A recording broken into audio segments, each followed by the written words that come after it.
E bëj këtë video jo për të folur për politikë, por duhet të flas për jetën.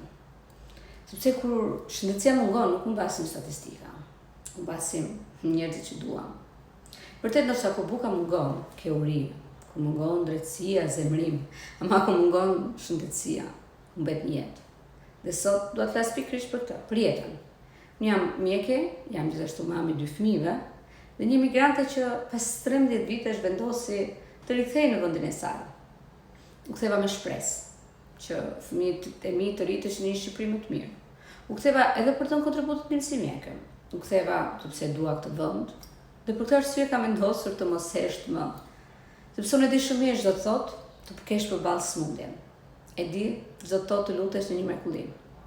I mat sot jeton fa një transplanti që kreu në shtetin italian. Dhe sa herë mendoj këtë, më lini një pyetje që më dhëmb.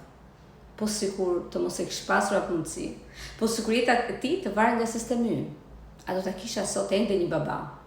Ama sa familje shqiptare nuk e kanë pasur këtë mundësi, sa jetë janë humbur, dhe jo sepse nuk ishte një zgjidhje, por sepse nuk u arrit në kohë. Dhe kjo është arsye pse unë jam sot këtu. Për çdo pacient, për çdo familje që lutet dhe çdo nënë që ka frikë. Për çdo njeri që nuk duhet largohet nga vendi i tij për të kërkuar një shans për jetën, sepse shëndetësia nuk duhet varet nga fati. Nuk duhet varet nga njohja, nuk duhet varet nga mundësitë ekonomike, nuk duhet varet nga mundësia për të ikur jashtë. Në fund ditës, jeta e një shqiptari vlen më pak se sa jeta e një qytetar evropian.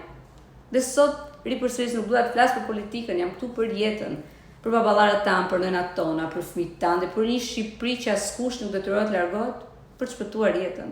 Sepse vendi ynë nuk ka më nevojë për shumë premtime, ka nevojë për më shumë jetë.